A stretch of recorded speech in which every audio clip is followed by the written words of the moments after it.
Selamat datang di Berita Kilat dari Radio Tempur. Duel pembuktian siapakah Rafael terbaik di UFC akhirnya berhasil digelar. Duel antara Rafael dos Anjos melawan Rafael Fiziev ini sebelumnya sudah 2 kali dicoba, mulai sejak UFC Fight Night Walker vs Hill tanggal 19 Februari 2022 hingga UFC 272 Covington vs Masvidal 5 Maret 2022. Dalam 2 kesempatan tersebut, masing-masing Rafael telah menarik diri. Di pertemuan pertama, Rafael dos Anjos menarik diri akibat pergantian jadwal. Dan di pertemuan kedua, giliran Rafael Fiziev yang menarik diri akibat positif COVID-19. Akhirnya UFC Fight Night dos Anjos vs Fiziev tanggal 9 Juli 2022 menjadi event yang tepat untuk mempertemukan kedua Rafael ini. Karena dengan menjadi main event, kedua Rafael ini dapat mengerahkan seluruh kemampuan mereka dalam pertandingan 5 ronde. Pertandingan berlangsung kompetitif, di mana ronde pertama dan kedua, Fiziev mampu memberikan agresi pada sang veteran. Namun di ronde 3 dan 4, pengalaman dos Anjos mulai mengambil alih dan membalikan keadaan. Hingga akhirnya di ronde kelima, baru 10 detik berlangsung, Fiziev langsung maju dengan setup tipuan knee yang cantik dilanjutkan dengan overhand kiri yang mendarat telak di dagu dos Anjos. Dos Anjos terjatuh dan langsung disusul dengan ground and pound kembali pada kepalanya.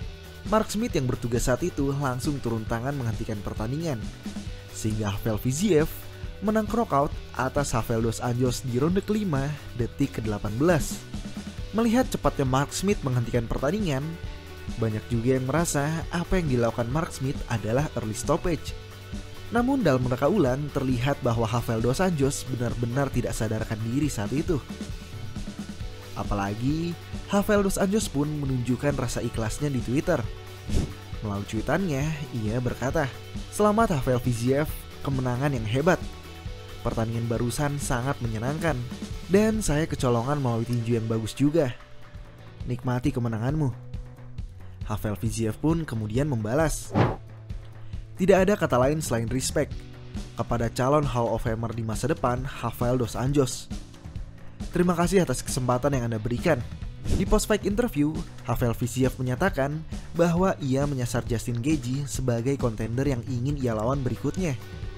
Menariknya, jika kita tarik mundur 3 minggu lalu dalam UFC Fight Night Tsarukyan vs Gamrot tanggal 25 Juni 2022, usai kemenangan mengejutkan atas sang prospek bersinar Arman Tsarukyan, Mateusz Gamrot pun menantang Justin Gaethje. Sang mantan juara interim UFC Lightweight sekaligus title challenger 2 kali ini nampaknya menjadi incaran para singa-singa muda. Dan menurut gua, performanya dalam UFC 274 kemarin menjadi alasan mengapa ia sangat diincar.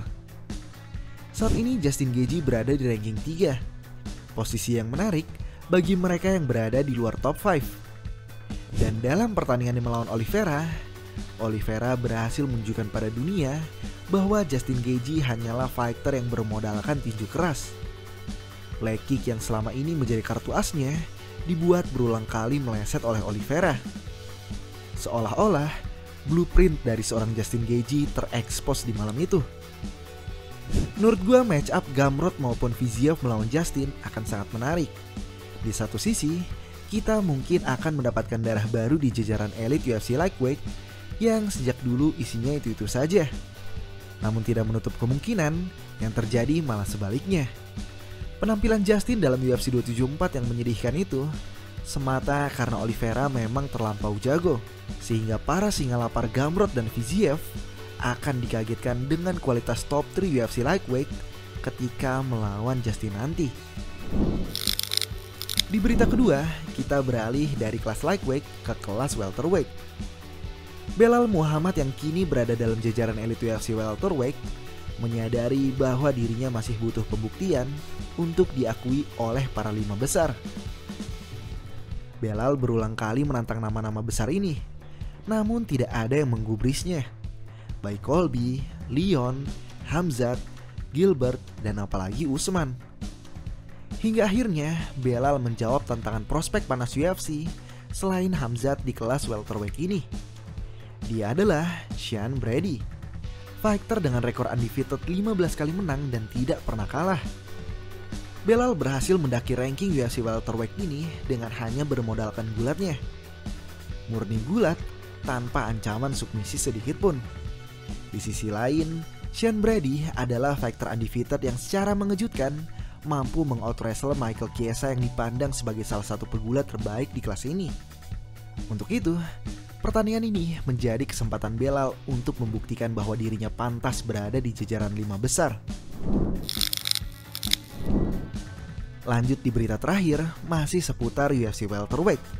Baru-baru ini, Gilbert Burns menantang Jorge Masvidal untuk bertanding. Gilbert Burns bahkan sesumbar akan menandatangani kontrak di mana ia berjanji tidak akan menembakkan satu takedown pun, agar Jorge berani menjawab tantangannya. Dalam interviunya bersama MMAfighting.com, Jorge menyatakan bahwa ia tertarik untuk melawan Gilbert Burns. Namun ia tidak suka dengan pernyataan Burns bahwa ia akan menandatangani kontrak untuk tidak menembakkan takedown. Jorge berkata, "Saya tidak ingin Gilbert menandatangani kontrak yang berklausul tidak boleh menembakkan takedown. Ini duniamu kawan, lakukanlah apa yang telah membawa kamu hingga ke titik ini. Saya tahu dia itu juara dunia Brazilian Jiu-Jitsu. Saya juga sedang melatih grappling saya. Selalu mencoba untuk menjadi lebih baik. Jadi lakukanlah apa yang Tuhan izinkan dan Tuhan berikan kepadamu." Tentu saja pertandingan ini menarik bagi saya. Sebelum tawaran melawan Conor datang, tawaran melawan Gilbert Burns lebih dulu menghampiri saya. Dan saya berpikir, oh, ini adalah orang yang selalu siap untuk baku hantam. Awalnya dunia tidak mengenal Burns, namun kini semua orang mengenalnya karena ia selalu datang untuk bertanding. Dia bisa mencekikmu, meng-KO-kanmu, dan memiliki gaya yang menarik. Saya suka pertandingan ini. Begitu masalah hukum yang sedang saya hadapi berakhir, saya akan menentukan tanggal pertandingannya. Itulah alasan mengapa saya tidak bisa menetapkan tanggal saat ini. Karena saat ini saya pun masih menyelesaikan beberapa urusan. Begitu urusan selesai, barulah kita tetapkan tanggalnya. Seperti yang kita ketahui, duel Colby dan Jorge tidak berakhir di UFC 272 saja. Usai pertandingan, Jorge menyerang Colby di sebuah restoran yang mengakibatkan Colby mengalami patah gigi dan kerusakan pada jam tangan Rolex miliknya. Demikian berita kilat hari ini. Sampai bertemu di video selanjutnya. Terima kasih.